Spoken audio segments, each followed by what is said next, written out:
up, gamers? Welcome back to Guiding Bolt. Recently, we've done a number of D&D videos geared more towards DMs. Today, I want to shift our focus to the other side of the table and take a look at some recommendations on how to be a good D&D player. Today's video will cover useful tips for new players and will serve as a handy reminder for veterans. Up first, I'm going to come out of the gate with my top recommendation. If I had to pick one thing on today's list, it's this. Dungeons & Dragons is about cooperation, not competition. Look at the players to your left and to your right and across the table. And as I do that, I'm wondering if my left is your left or your right. Either way, these people are your teammates. You should be interested in their characters, put them in the spotlight, cheer on their successes, and help them be awesome. Working together as a team means you'll create a positive and inclusive vibe that leads to everyone having fun at the table, which is, after all, a goal, right? We're playing a game together for enjoyment. Up next, communication is key. Make sure you understand what is and isn't accepted at the game table. A group of longtime friends playing at a DM's house could look very different from a group who recently met and play at a local gaming store. Different groups are going to be more casual or strict about things like showing up at a certain time, the amount of outside conversation that occurs in the middle of a session, or how certain topics like sex may be covered in the game. Whatever works for your group is great. Just make sure that everyone is on the same page. This is what a session 0 can be great for establishing. And what happens when something isn't working during a campaign? Well, don't be afraid to speak up. I would recommend waiting until the session is over if possible, but speak up and talk to the DM, the other players, or both.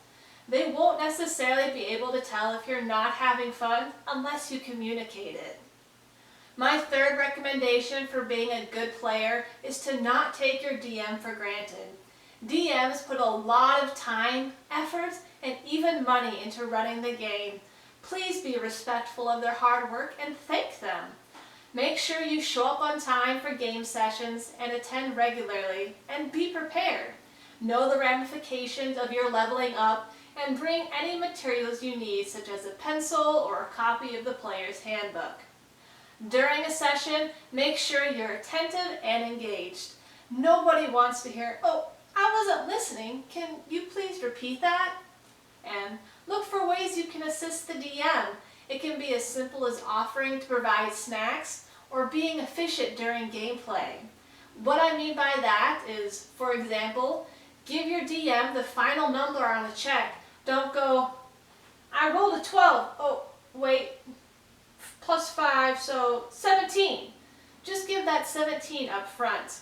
And be prepared for your turn in combat. Have a good general sense of your plan A and your plan B to help the DM keep the game running. It's also important to remember that the DM is essentially the narrator. They're not your enemy. And of course, nobody's perfect. So be prepared to cut your DM a little slack from time to time. Mistakes will happen, people may get frustrated, or a bad call may happen. That's life.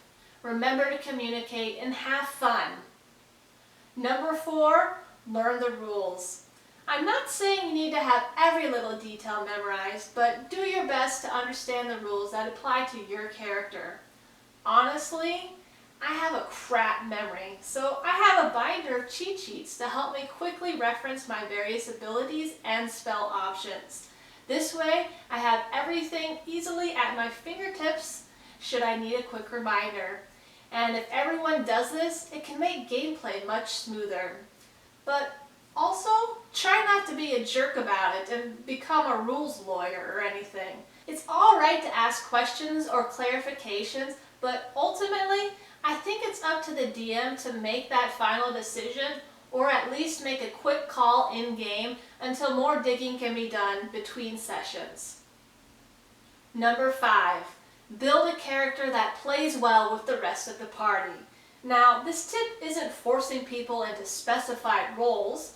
While it can be helpful to have a balanced party that includes a tank and a healer and a caster and a skills monkey, it's not absolutely critical in 5e, and it could even lead to some creative gameplay. What I do mean by this recommendation is to create a character that will mesh with the rest of the group. Unless discussed and agreed upon ahead of time, choosing to play a chaotic evil character in a campaign that's not geared toward that with the rest of the party being good or neutral, there's going to be some problems. The same goes for choosing a character that's a super loner or becomes a party kleptomaniac. Seriously, don't steal your teammates' stuff and use the excuse, "Oh, well, it was just what my character would do." Remember number 1, cooperation. Make a character that will include fellow teammates in the gameplay, ask them about their opinions, make plans that also includes their strengths and abilities, and while not every minute of every session is going to be a player's favorite, on the whole, if your fun is spoiling the experience for others at the table, it may be your cue to reconsider your character. My next recommendation is to take notes. This will help game night go smoother too, and no, I don't consider this metagaming. I don't know about your group, but we meet once a week on Friday evenings after a long work week. Just because I can't remember the name of the boat's captain doesn't mean that my character Ella, who spent the past 10 days sailing with him, shouldn't. Enough said. Finally, understand that failure is part of gameplay. Failing a skill check or a save throw on something important sucks. I know, I've been there too. But it's important to keep going without pouting or giving up completely. Instead, come up with a creative solution or encourage other players to assist. Besides, easily succeeding on everything would diminish returns. You want to have the added drama that potential failures create to add excitement to gameplay. With that, let's provide a quick final summary. Cooperation, not competition.